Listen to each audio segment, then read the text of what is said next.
destaque no Panorama CBN. Jair Bolsonaro e outros condenados da trama golpista podem perder as patentes das Forças Armadas. A oposição protocolou um pedido de CPMI para investigar o caso Master. Um inquérito vai investigar os investimentos do Banco de Brasília no Master. E foi preso o ex-presidente do Rio Previdência por aportes, adivinha, no Banco Master. Panorama CBN.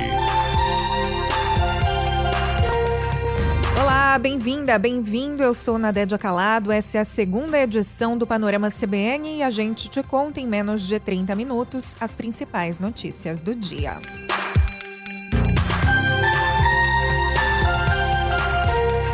O Ministério Público Militar pediu nesta terça-feira ao Superior Tribunal Militar que declare a perda dos postos e das patentes do ex-presidente Jair Bolsonaro, do ex-comandante da Marinha Almir Garnier e dos generais Augusto Heleno, Paulo Sérgio Nogueira e Walter Souza Braga Neto. O posto é o grau hierárquico dos oficiais, como capitão e general, e representa o nível de autoridade que aquele militar ocupa na estrutura de comando, e a patente é o documento que garante o posto. Se o STM acolher as representações e condenar os militares, eles vão ser expulsos das Forças Armadas. No STM, esse tipo de ação leva em média 6 meses para ser julgada, mas não tem um prazo certo. Os ministros vão avaliar se eles têm condições éticas de permanecer nas forças. É um caso inédito, é a primeira vez na história que a corte vai analisar um caso envolvendo crime contra a democracia. A ação é um desdobramento da condenação do ex-presidente e seus aliados no caso que tramitou no STF da trama golpista. O jornal Valor Econômico teve acesso ao pedido do MP militar, que é chamado de representação de indignidade e incompatibilidade para com o oficialato, que é uma medida aplicável a militares condenados a mais de 2 anos com pena transitada em julgado. A peça diz que Bolsonaro não teve pudor para se voltar contra os poderes constitucionais e o governo democraticamente eleito e cita sucessivas transgressões disciplinares na carreira do ex-presidente quando ele ainda era militar da ativa. Se for confirmada a indignidade, é possível que os condenados sejam transferidos de prisão. Em tese, não teria motivo para eles seguirem em instalações militares e policiais. Eles poderiam ir para presídios comuns, mas essa decisão dependeria do STF e do relator do caso lá, que é o ministro Alexandre de Moraes. A oposição ao governo no Congresso protocolou um pedido de comissão parlamentar mista de inquérito sobre o caso do Banco Master. A leitura do requerimento precisa ser feita em sessão conjunta do Congresso, que deve ser convocada pelo presidente, que é o senador Davi Alcolumbre, mas ele teria que colocar esse tema em pauta. A próxima sessão só deve acontecer depois do Carnaval.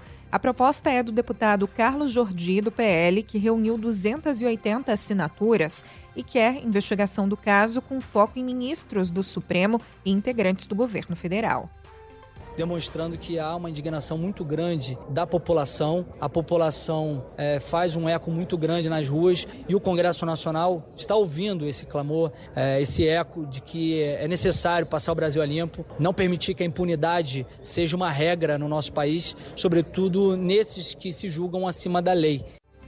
Mais cedo, o governo se reuniu com a bancada do PT na Câmara e pediu que eles assinassem outros 2 requerimentos de CPI sobre o caso que partiram de deputados da base, mas a proposta da oposição acabou saindo na frente. O presidente da Câmara, Hugo Mota, indicou que não deve dar prioridade para esse assunto. Olha, nós temos aqui uma fila de CPIs. Essas CPIs elas são tratadas na ordem cronológica.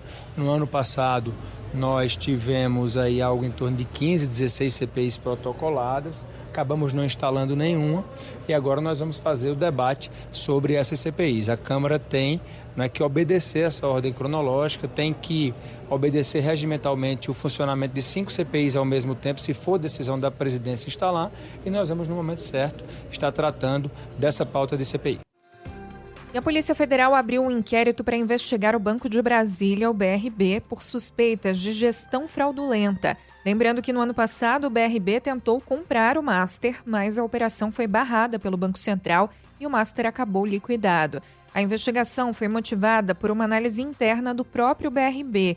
Como foi adiantado pela nossa colunista do Jornal Globo e comentarista da CBN, Miriam Leitão, foram encontradas operações da gestão anterior que podem ter sido feitas para burlar uma cláusula de transparência da titularidade das ações. Foram encontrados indícios de que se superou de forma camuflada limites de ações detidas por um mesmo grupo. Em nota, o BRB diz que encontrou achados relevantes na primeira etapa do relatório preliminar de uma auditoria contratada pelo próprio banco. O texto diz que, prezando pela transparência e pelo dever de colaborar com as autoridades competentes, o relatório foi entregue à Polícia Federal na última quinta-feira e na segunda ao Banco Central. Essas investigações e a possibilidade de uma CPI voltam os holofotes para o governador do Distrito Federal, Ibanez Rocha, que no ano passado apoiou a tentativa de compra do Master pelo BRB. Em agenda pública durante a manhã de terça, Ibanez minimizou os encontros e a relação que manteve com Daniel Vorcaro, dono do Master. Nós temos aí a situação, o próprio presidente Lula recebeu por 4 vezes, isso não é problema para o presidente Lula, e a gente sabe que todos esses empresários têm relacionamento com os políticos. Governador. O que importa é o tamanho do relacionamento que ele importa para a população. No momento em que a gente grava essa edição, a Câmara Legislativa do DF faz uma sessão e discute a possibilidade de uma CPI lá também sobre o caso Master e ainda de abertura de impeachment contra o governador.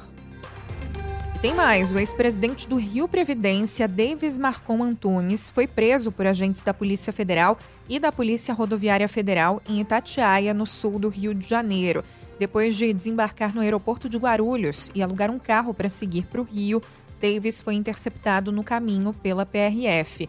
No dia 23 de janeiro, ele renunciou ao cargo de presidente depois da Operação Barco de Papel da Polícia Federal para apurar suspeitas de gestão fraudulenta, desvio de dinheiro e corrupção no Fundo dos Servidores do Estado do Rio. As investigações envolvem justamente investimentos no Master. Na gestão de Davis e de outros 2 ex-diretores, o Fundo de Previdência investiu quase R$1 bilhão em letras financeiras do Master, que são títulos de investimento de alto risco que não têm cobertura do Fundo Garantidor de Crédito. As investigações se concentram em 9 aplicações entre 2023 e 2024, que, segundo a PF, colocaram em risco o dinheiro das aposentadorias e das pensões de 235 mil servidores públicos do Estado do Rio. Nesse período, 970 milhões de reais em recursos da autarquia foram aplicados em letras financeiras emitidas pelo Master, sem garantias de retorno. Foi divulgada a ata da reunião em que o Comitê de Política Monetária do Banco Central manteve os juros em 15% ao ano. E o documento confirmou que vai começar o processo de queda da Selic na próxima reunião, em março, mas sinaliza para uma redução tímida. Os diretores do Copom afirmaram que o momento atual é de muita incerteza e exige cautela e saíram em defesa das últimas decisões do órgão. O Banco Central eleva os juros para controlar a inflação do país. A taxa Selic chegou ao maior patamar dos últimos 20 anos. A autoridade monetária falou pela primeira vez em calibrar os juros diante dos novos dados da inflação que vem caindo. O BC, no entanto, não disse de quanto vai ser o corte e afirmou que o ritmo de queda ainda vai ser avaliado. Nossa reportagem ouviu especialistas sobre o assunto e, para o professor da FIPECAF, George Salles, a preocupação do Banco Central se explica não só pela inflação, mas pelo cenário externo ainda incerto. A gente está acima da meta de inflação, né? A meta de inflação é 3% ao ano e a gente está rodando próximo de 4%, né? O Banco Central tem que seguir o que foi posto para ele como meta, né? Obviamente que a taxa de juros elevada, né, prejudica demais, né, o setor privado. Além disso, essa taxa de juros elevada também, né, pressiona a dívida pública, né? Na ata, o BC deu recado, diz que vai manter o que chamou de restrição adequada, sugerindo, portanto, que os juros devem permanecer num patamar elevado e que o ciclo de queda deve ser bem gradativo. O mercado já espera uma queda de 0,5 ponto percentual na taxa de juros, mas o economista Roberto Troster acredita que a redução pode ser ainda menor. Se eu tivesse que falar projeção, acho que o Banco Central vai insistir na mesma tecla, possivelmente baixe para 14,75 na próxima reunião e baixe gradativamente. Isso é um erro. A inflação já está convergindo para a meta, não na velocidade esperada. O mercado aposta que os juros vão ficar em 12,25% ao final de 2026.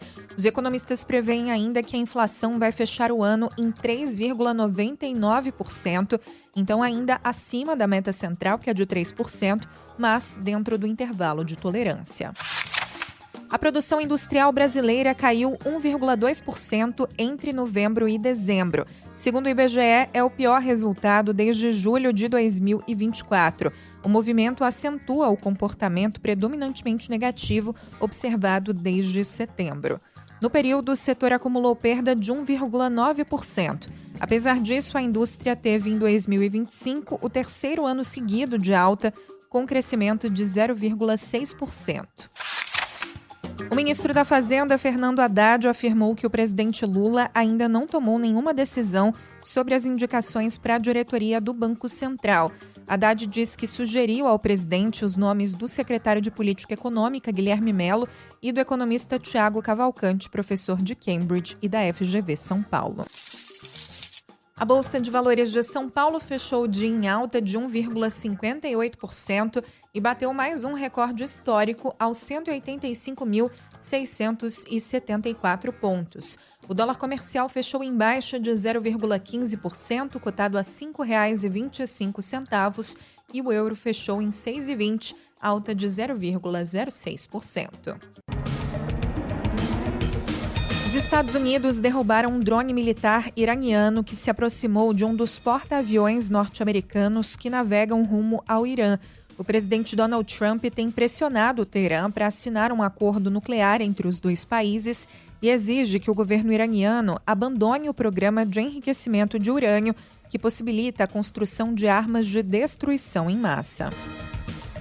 Donald Trump recebeu nesta terça-feira o presidente da Colômbia, Gustavo Petro, na Casa Branca. Os dois viveram um ano de tensões, com trocas públicas de acusações, ameaças e insultos. Eles não deram entrevistas durante o encontro. No começo da semana, Trump sinalizou que o principal tema da reunião seria o narcotráfico. Enquanto a gente grava essa edição, estamos na expectativa de uma coletiva de imprensa, então certamente vão emergir detalhes das conversas.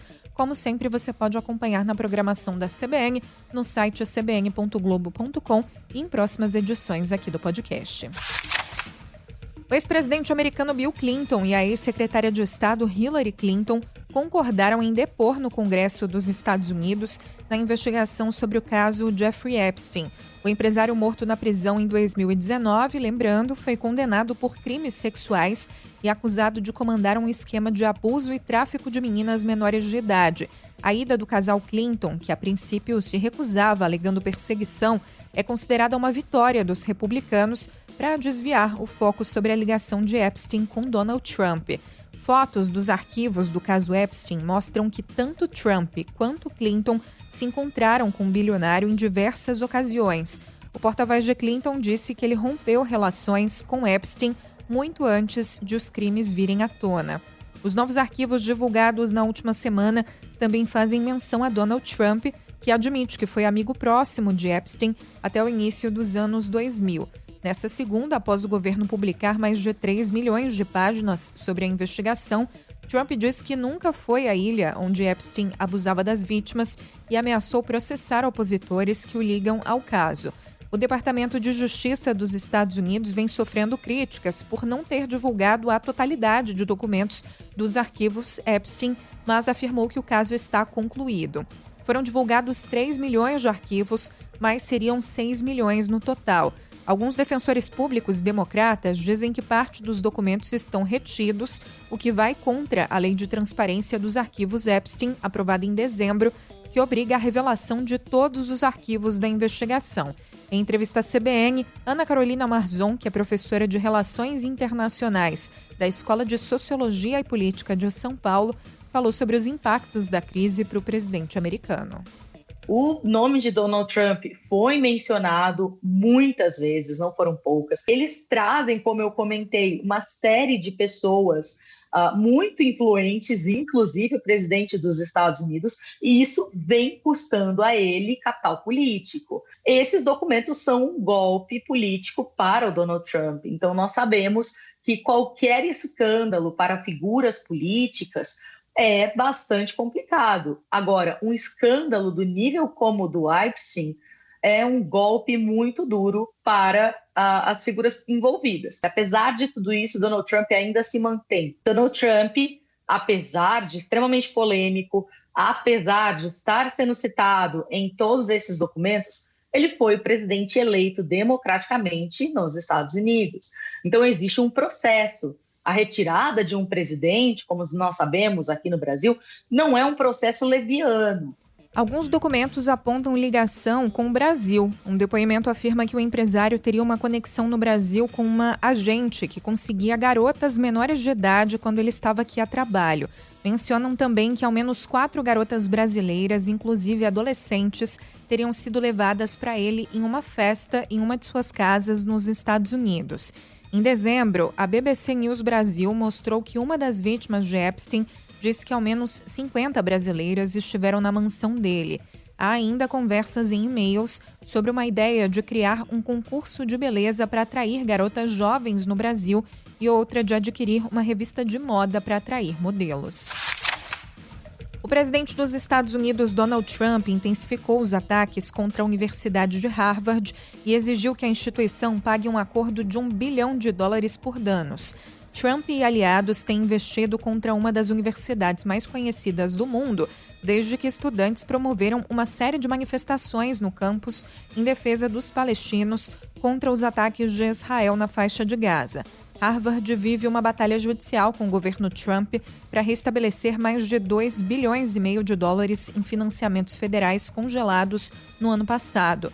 O presidente americano alega que a instituição falhou no combate ao antissemitismo, enquanto Harvard argumenta que os cortes são uma retaliação política ilegal e um ataque à liberdade acadêmica.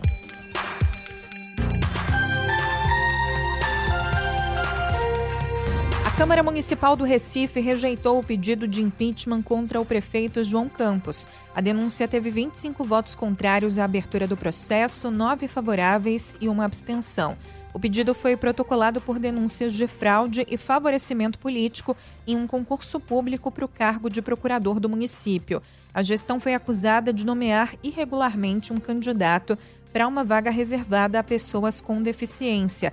A gestão de João Campos negou qualquer irregularidade e chegou a anular a nomeação após a repercussão do caso. O pedido de impeachment foi arquivado.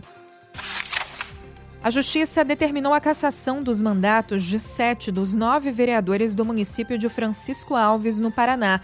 A decisão atende um pedido do Ministério Público, que denunciou compra de votos em 2024. Segundo o MP, os vereadores operaram um esquema ilícito de distribuição de vales combustível a eleitores em troca de votos e apoio político. Vários vales e notas fiscais de abastecimento foram apreendidos num posto de combustível. O ministro do STF, Flávio Dino, arquivou parte das investigações contra o senador Chico Rodrigues, do PSB de Roraima, que em 2020 foi flagrado com dinheiro vivo na cueca em uma operação da Polícia Federal. Naquela época, a PF cumpria um mandado de busca na casa do parlamentar em uma ação para apurar desvio de recursos para o combate à Covid-19 no estado. Outra parte das investigações vai seguir com a Justiça Federal em Roraima. Passando para o noticiário policial, o Tribunal de Justiça do Rio de Janeiro determinou a prisão preventiva do cantor Mauro Davi dos Santos Nepomuceno, o Oruan. A decisão veio depois que o Superior Tribunal de Justiça revogou a liminar que mantinha o artista em liberdade. No despacho, a magistrada disse que Oruan descumpriu de forma reiterada as medidas cautelares impostas quando teve a prisão substituída pelo uso de tornozeleira eletrônica. Relatórios anexados ao processo apontam sucessivas falhas no monitoramento, com longos períodos sem sinal do equipamento e violações ao recolhimento domiciliar noturno, especialmente durante a madrugada e em fins de semana. O corpo da corretora de imóveis Daiane Alves Souza, de 43 anos, foi identificado pela Polícia Científica de Goiás. Ela estava desaparecida havia mais de 40 dias em Caldas Novas, sul de Goiás, e foi encontrada morta. É aquele caso em que essa mulher entrou no elevador para ir no subsolo do prédio checar uma falta de energia e desapareceu. O síndico do prédio, que confessou o crime, continua preso. Foi ele, Kleber Rosa de Souza, que levou a polícia até o local onde o corpo foi escondido.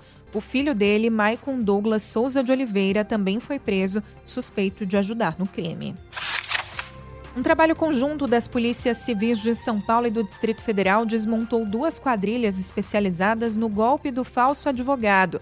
Foram cumpridos 5 mandados de prisão preventiva e 10 de busca e apreensão. Nesse golpe, os autores se dizem advogados, apresentam dados dos processos judiciais da vítima e pedem taxas para liberar supostos valores. Os investigadores descobriram 2 grupos de estelionatários que aplicavam os golpes da Zona Leste da capital paulista. O delegado Thiago Boeng, que atua no Distrito Federal, explicou que os golpistas usavam senhas de e-mails vazados para aplicar os golpes. Uma vítima perdeu cerca de R$30 mil e a outra cerca de R$50 mil. Então a gente instaurou 2 inquéritos distintos e esses 2 inquéritos identificaram 2 organizações criminosas que são oriundas da Zona Leste da capital paulista e de lá aplicavam esses golpes.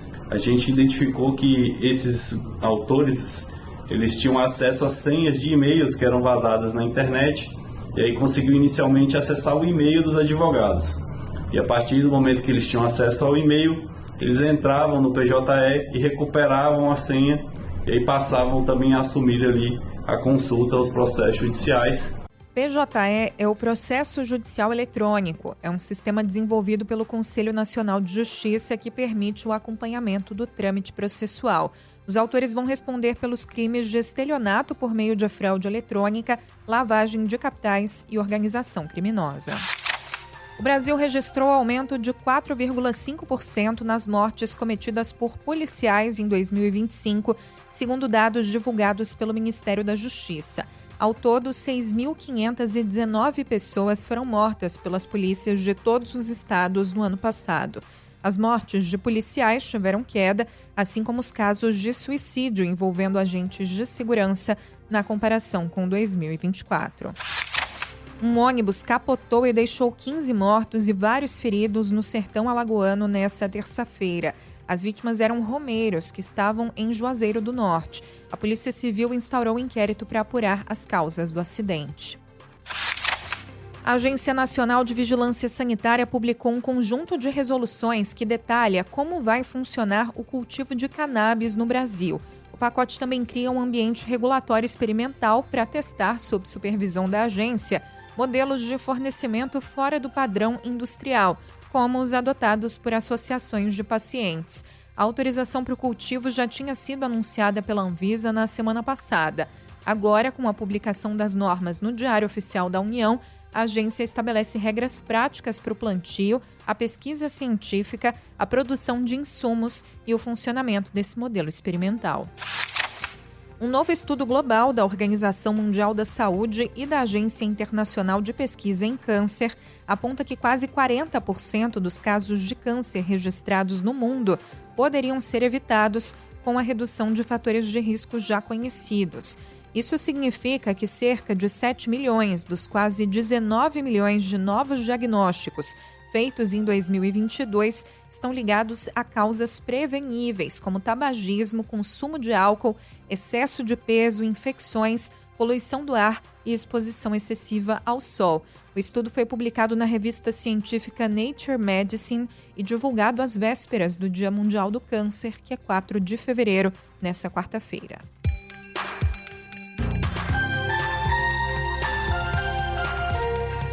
Para fechar, eu trago aqui a sua participação. Um ouvinte que, pelo nome de usuário na caixinha de comentários do Spotify, deu para entender só o Júnior. Ele disse que o Leandro Gouveia me fez um pix de 14 graus e 97 centavos. Se você entendeu a referência, tá ouvindo muito a CBN e o Panorama. A Luciana comentou que gostou muito das mudanças nas provas para tirar a CNH, acha que vai realmente avaliar melhor a capacidade do motorista, que é o que a gente espera. E o Alisson acusa o Leandro de tirar férias 12 vezes por ano. Seria o sonho de qualquer um de nós, né? Mas eu vou ter que defender o Leandro, que trabalha muito. E se parece que são muitas férias, é porque ele tá deixando saudade aí pros ouvintes. Se quiser mandar seu oi aqui pra gente também, o e-mail é nadedia.calado@cbn.com.br, Nadedia, N-A-D-E-D-J-A, e no Instagram, NADJ Calado, e dá também para comentar o episódio lá no Spotify. Assim, vamos encerrando essa edição. O roteiro e a produção foram feitos por mim, Nadédia Calado. A edição e a sonorização foram do Daniel Mesquita. Acompanhe também a edição da manhã do Panorama CBN, sempre às 7 nas plataformas, com a Bianca Santos. Até amanhã.